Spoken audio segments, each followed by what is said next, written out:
What's up everybody and welcome back to the channel. I go by the name of Myron of James Media, and today we're going to talk about what's in my camera bag. So let me start off with the camera that I'm using right now to record myself. I'm using the Fuji X-T3, and I chose this camera over the X-T4 because of two reasons. One, it's cheaper. Two, it has the exact same sensor.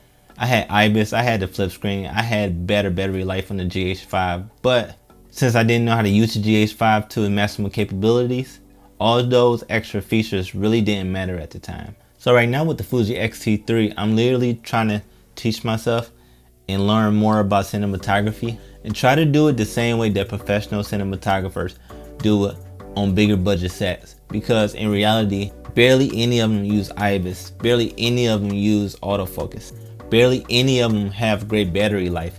They always have to jimmy rig another battery source to their cinema cameras. And none of them have a built-in articulating screen. They all have to use an off-camera monitor, just like I'm using right now. Okay, now the lens that I'm shooting on is the Fuji 16mm f1.4. Now, I chose this lens because of the overall great image quality, but I do agree with some people that this lens may not be made for video. It's a better photographer lens than it is a videographer lens, but like I said, the image quality that's coming out of this thing for video is amazing, and I love the shallow depth of field. You could probably see behind me that the background's kind of blurred out, especially with me being this close to the camera, and I just love that look for talking head videos. Okay guys, so the monitor I'm using to record myself is the Cine 4K. This monitor actually has a 1080p resolution, and it can do 4K through HDMI cable. So this monitor that I'm using is perfect for me. It's bare bone. That's all I need really to actually just record myself. I haven't tested this monitor yet while vlogging outside, but I will soon. I was hoping to do that today, but the photo shoot got canceled, so oh well. Okay, so the audio I'm using is the Rode Wireless Go. It's a wireless microphone. Before that, I was using their Rode Video Micro, which was a great small microphone, which is compact. And that's the microphone I actually use outside. I won't use this outside because I'm still getting used to it, and I still want to learn how to get better audio out of this setup. Okay, so the next lens we're going to talk about is the 35 1.4. I use this lens for portraits or close-up product photographies, and I also use this lens for my thumbnails that you see on YouTube. With the aperture of 1.4, the bokeh in this thing is gorgeous, and you can get that creamy bokeh-licious background that you just drool over. And another reason why I choose 1.4 lenses is because I want that extra stop of light, because I do like shooting night photography, and when this quarantine is lifted, I'm gonna get right back out there doing it. And with this 1.4 aperture, it'll give me great low light capabilities.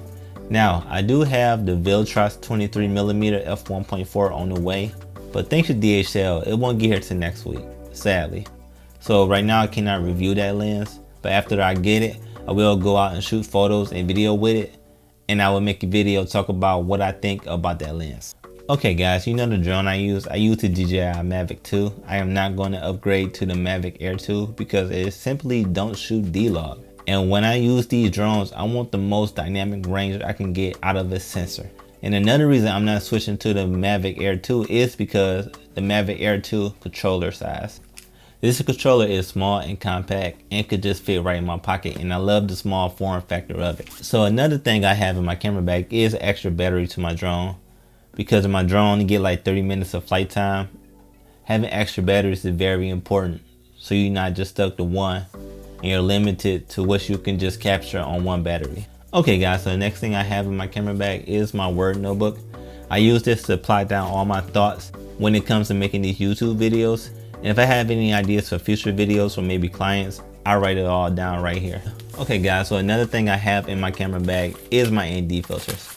I use a Hoya ND filter. I use a Hoya UV filter, but then I also have a step up ring for when that Viltrox 23mm actually come in, and I can put my ND filter and my UV filter onto that lens without having to buy other filters. So if you really want to save money, buy the biggest filter for the lenses that you have, and then buy step down rings so that filter can fit on all your lenses without having to buy separate filters for each lens. Okay, so I should have did this before, but to go with my drone, I use the Polar Pro ND filters. I have their 4, 8, and 16 ND, but then this one's a separate one. This one's actually a 32 ND. And when you want to shoot when it's bright outside, like at 3 or 4 o'clock in the afternoon, your 32 ND filter will actually come in clutch, because this ND is actually made for you to shoot in bright sunny conditions. Okay, today was a portrait shoot, so I do have my flash set up with me. And right here is the actual controller. I control my flash by using this, by actually putting this on my camera through the hot shoe mount. Then when I have this connected, like I showed before, this flash is then connected wirelessly to the trigger, and I can fire it at any given moment. Now, the setup that I was gonna use for that flash was actually just a softbox and a light stand. I'm not gonna show you that right now. But usually when it comes to my off-camera flash, that's usually the setup that I usually aim for. Okay guys, so the next thing I have in my camera bag are my SD cards. I used to have these in like a sleeve, but I wanted something that offered more protection, so I went for this hard shell case. And I kind of like it. It don't take up too much room. It's pretty compact and just fit nicely within my bag. So another thing I have in here is just some extra batteries for the camera. Even though I'm using the battery grip, I just want to make sure I'm prepared. And this is actually the Fuji battery right here. What I have in the camera is just all the third-party batteries. Okay guys, so another thing I always make sure to keep on me is my gray card. You do not want to go out shooting video without this if you do not know how to nail your white balance. If you don't nail your white balance, then your whole video is pretty much ruined if you're shooting outside. So it's always beneficial to have this on you no matter what, and it's inexpensive. I think I bought this, a black card and a white card, for like $6 off Amazon. Okay guys, that's all I have today. I hope you enjoyed this video. This is pretty much everything that I use on a day-to-day basis if I'm out shooting video or photography. Now the flash and the trigger may not always come with me, but that depends what I want to do that day. So what's in your camera bag? Leave a comment below and tell me what you're carrying. Are you doing Fuji, Sony, or Canon, or even Panasonic? Now before you go, what I want you to do is smash that like button, leave a comment below, hit the notification bell, and subscribe to the channel. If you hit the notification bell, you'll be notified when I upload new content. Hope you have a good day, and I hope you're staying safe. Peace.